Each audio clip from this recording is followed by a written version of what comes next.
Good evening and welcome to Sunset News this Wednesday evening. As always, we bring you news, community stories, economics, weather and sports. I am Glenora Shipura.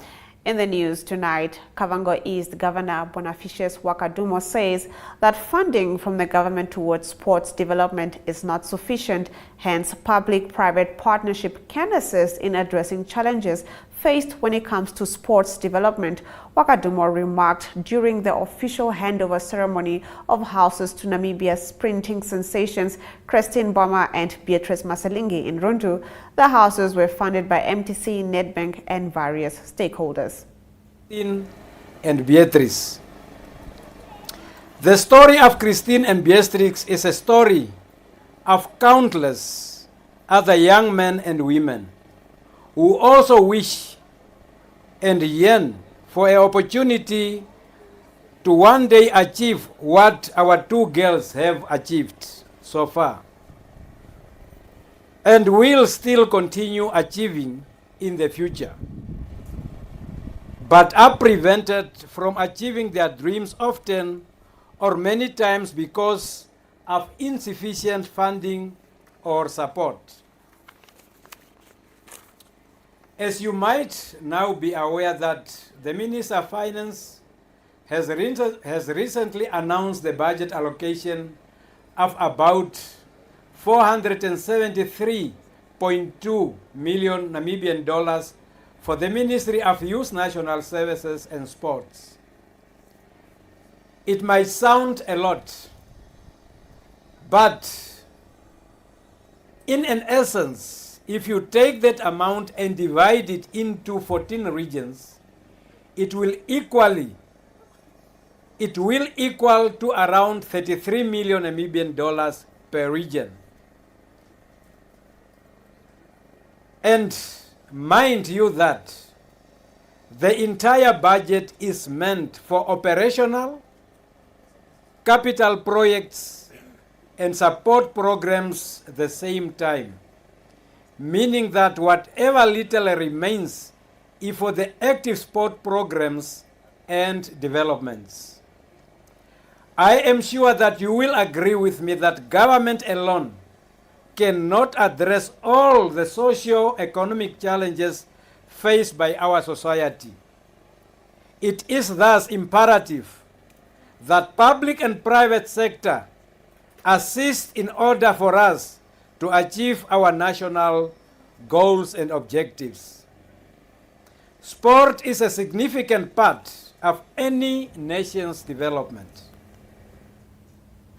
Professor Anicia Peters, the CEO of the National Commission of Research, Science and Technology, stated that there isn't sufficient funding for MICT in the country, which she says makes digitalization a far-fetched dream for the country. She said this during the digital transformation workshop hosted yesterday in Windhoek.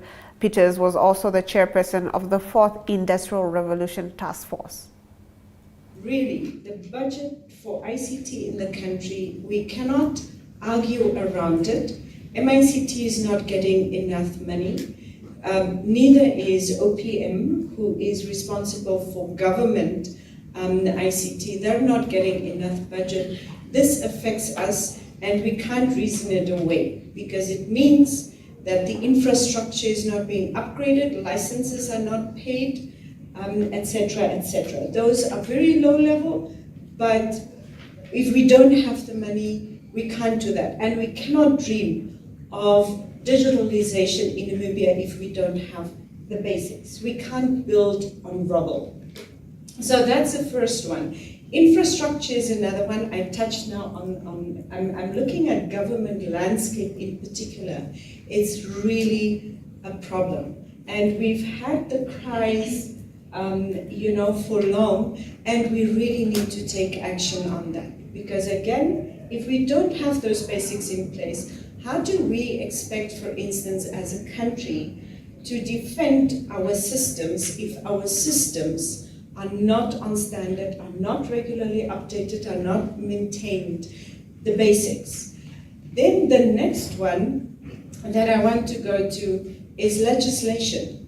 And many times people are saying, yeah, but why legislation? Why? It is very important For instance, you all know the pains that we're having with the cybercrimes bill that is outstanding. You know that I can touch on it a bit more, but that hinders us on so many fronts. There's the data protection, but there are other key pieces of legislation that is outstanding as well, or that's under revision. For instance, the National Identities Act prevents private sector from accessing government's, the National Population Register, or any governmental data. Is there any private concern in here who can access that, can access government data? The Act prohibits that. And so there is a civil registration and national identity, I think, bill under revision, but that needs to be sped up, because you know what? The private sector is responding by actually building up their own databases. Yes. And as long as we cannot speak across platforms, it doesn't help. We can come up with the nicest systems and the nicest things, and we can even come up with the nicest skills, but we have certain things that will still hinder the effective operations in this country. Liberty Life actuary Nyasha Masimbe says Namibia has made great strides in fighting the HIV/AIDS pandemic, as death rates have declined significantly going into the 2010s. Masimbe also highlighted the low uptake of insurance products in Namibia due to the high cost involved. Gender-based violence, again, is a testament to that pressure that we had. Very unfortunate, but I think, we've seen an increase in that as a result of the pandemic. Unemployment rates have gone up slightly. And I think just generally looking at the economy, when we came out of the pandemic, we all anticipated recovery. But I think that has been retarded quite significantly. There's been geopolitical tensions, vis-a-vis wars in Europe, and I think, battling just generally. So I think our recovery hasn't really kicked off as quickly as we would have liked. I think there's a lot of uncertainty. The economic scene is quite eccentric at the moment, but my colleagues will apply further on that. So it's still a very difficult time that we find ourselves in. If we look at the Namibian market, just at a glance, I think the GDP has been quite stable. Growth a bit low. And the one thing that surprises me is, for such a vast and massive country, the population just doesn't grow. So maybe I think we might need to find an alternative to DSTV. But we still remain a very small nation. Employment rates are quite low, just about 30%. And if you look at the population splits, roughly 60% of our population are in urban areas, with the balance in the rural landscape. We do have quite high internet access, with more than half the population having access to the internet. Social media usage has picked up quite a lot. In terms of just the industry as a whole, our insurance penetration is just over 10%, which means that there's scope to grow that a lot more. Roughly 60% of that is on the non-life side, and 40% is on the life side. One of the reasons why I do think that this might be a challenge is I think there's really a low uptick in insurance products. And I think the narrative is more around pricing, a lack of understanding of what products are. But I do think that in time, there are opportunities to kind of reach out to more people, sometimes a microinsurance, which is a lot simpler. The ambassador of the European Union to Namibia, Sinika Antilia, stated that a technical team is busy designing a fully digital and publicly acceptable online bill checking system in collaboration with Namibia's National Assembly, which she says will contribute to legislative efficiency and transparency of parliamentary work once tested and launched. She said this during the Namibia and Estonia Symposium on Digital Transformation, which took place today, hosted by the Ministry of Information, Communication and Technology. The European Union and some of our member states are complementing its support to digitalization in Africa through a large-scale regional program benefiting sub-Saharan Africa in the domain of data governance. The program will support the African Union Commission, regional economic communities, as well as AU member states in developing data policy frameworks, building on AU data policy framework. It will address in a strategic and comprehensive manner all the potential around how data can be leveraged for the update of the digital economy, in line with African Union Continental Data Policy Framework. It will support policy and regulation at continental, regional and national level, promote access, use and sharing of data across borders, data use investments in data infrastructure and services in selected regions in Africa for the emergence of harmonized data economies. This will ultimately serve the development of a single digital market, where data can flow across borders, personal data are protected, and local private sector can leverage data value chains on a basis of convergent regulation, thus avoiding silos, single markets within the region. Dear partners, ladies and gentlemen, while the European Union is strongly engaged in digitalization and e-governance globally and regionally, we have also horizontally mainstreamed digitalization in our bilateral development cooperation with Namibia. Under our EDF 11 Enhancing Participatory Development in Namibia program, the technical assistance team is currently busy designing a fully digital and publicly accessible online bill tracking system in collaboration with the Namibian Parliament and the National Assembly. This e-governance tool will, once it is tested and launched, significantly contribute to legislative efficiency and likewise to accessibility and transparency of parliamentary work for the benefit of the Namibian public. Chinese ambassador to Namibia Zhao Weipeng says the protection of intellectual property rights was an important matter for economic development and the promotion of business activities. He made the comments at a stakeholder engagement the Chinese business community held with the Business Intellectual Property Authority this morning.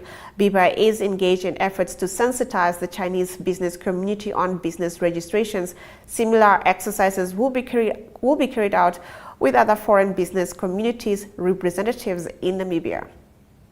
Protection of intellectual property is critical, not only to a country for its sound economic development, but also to individual business entities for their exercise of lawful rights and obligations. I sincerely commend the Ministry of Industrialization and Trade, with which BIPA is affiliated, for its efforts in helping foreign investors in Namibia raise their awareness of the relevant laws and regulations as well as practices here in Namibia on intellectual property and other matters. The holding of this event has demonstrated once again that the Namibian government welcomes foreign investment and is providing them all the necessary services to facilitate their business operation and development. And with that, we round up our top stories. Let's take a look at our story of the day.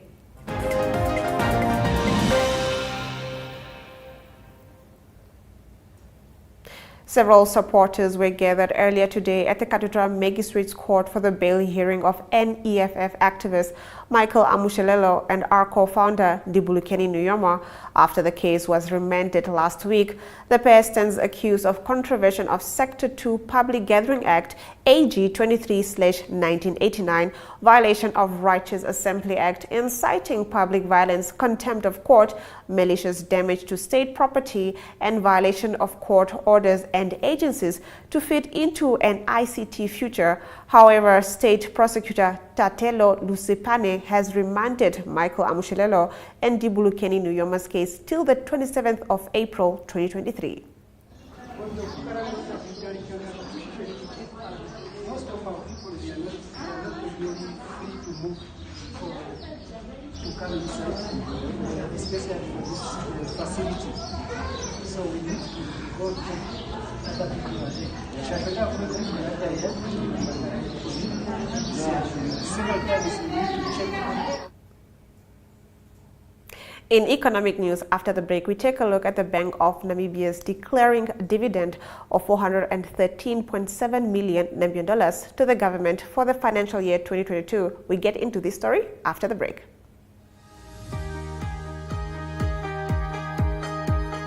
The Regional Review brings you news, views, and interviews from NMH correspondents from across the country.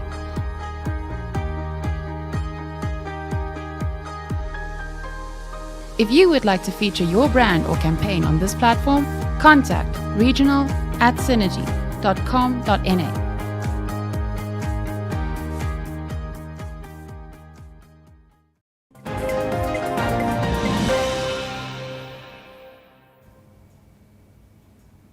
The Bank of Namibia declared a dividend of $413.7 million Namibian dollars to the government for the financial year 2022.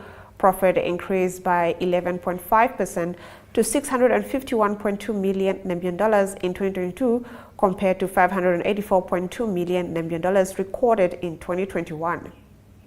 21 to $651.2 million in 2022.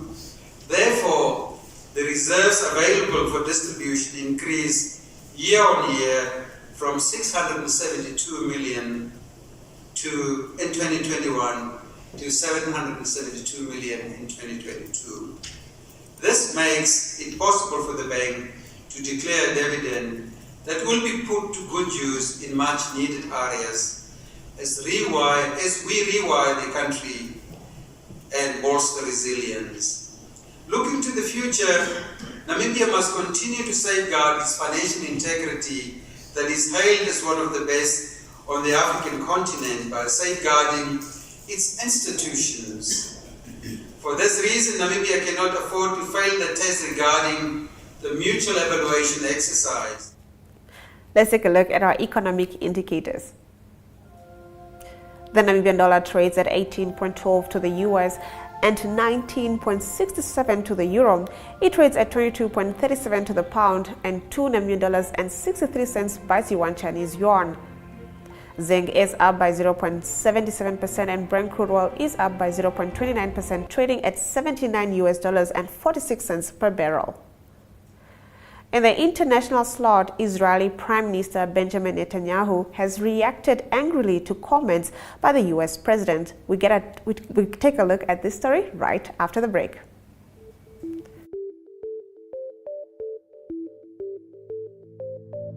NMH at 1 brings you news from all across Namibia. If you would like to feature your brand or campaign on this platform, contact nmh1@synergy.com.na. NMH at 1, your lunchtime news companion.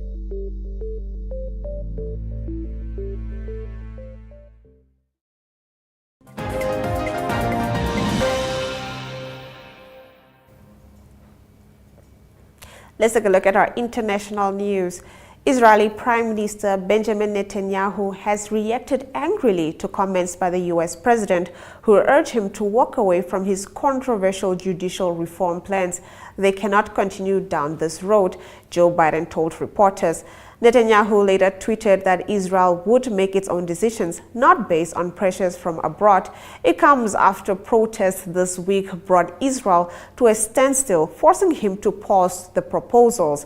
The protests have intensified since Netanyahu returned to power at the end of last year, leading the most right-wing nationalist government in Israel history and promising to curb the powers of the judiciary. His plans would give the government full control over the committee which appoints judges and would ultimately strip the Supreme Court of crucial powers to strike down legislation that it saw as effectively unconstitutional. Netanyahu says they would stop the courts from overreaching their powers and that they were voted for by the public at the last election.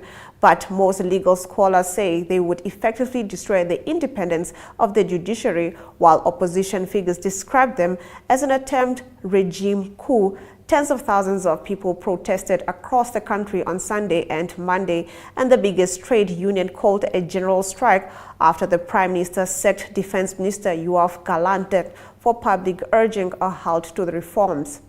Let's take a look at our weather predictions.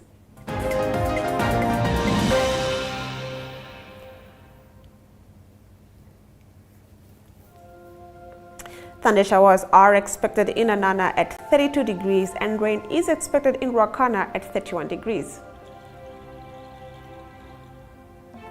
Partly sunny weather is expected along the coast with a high of 20 degrees in Walvis Bay and 19 degrees in Henties Bay. In the sports section tonight, Namibia's Brave Warriors secured their qualification for the 2023 Africa Cup of Nations. We get into this story shortly. Sport Wrap is a daily show focusing on all sport news and current affairs.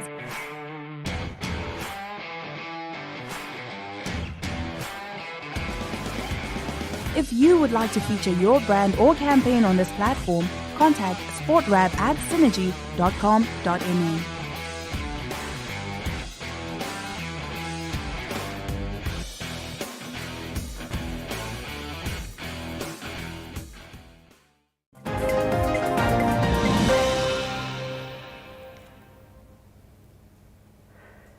Starting off with some exciting news, the Brave Warriors of Namibia played to an impressive 2-1 win against Cameroon in the second leg of the Africa Cup of Nations qualifiers.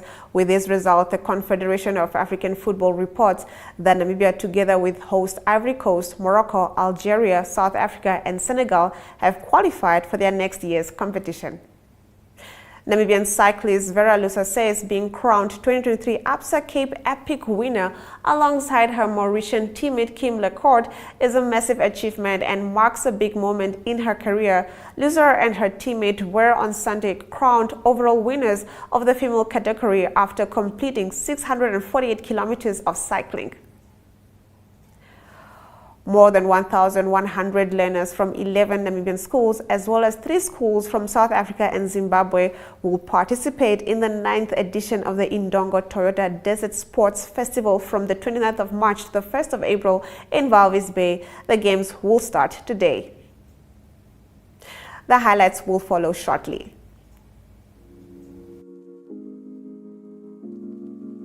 Chill Sessions is an entertainment show that brings you the latest hit, fashion and entertainment news. If you would like to feature your brand or campaign on this platform, contact chill@synergy.com.na. Chill Sessions, bringing art and entertainment to the people.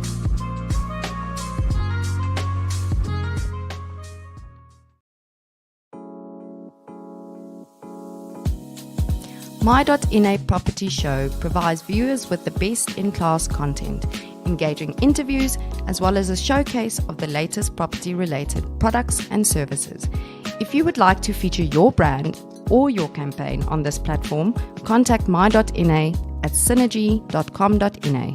My.NA Properties, more than just a roof over your head.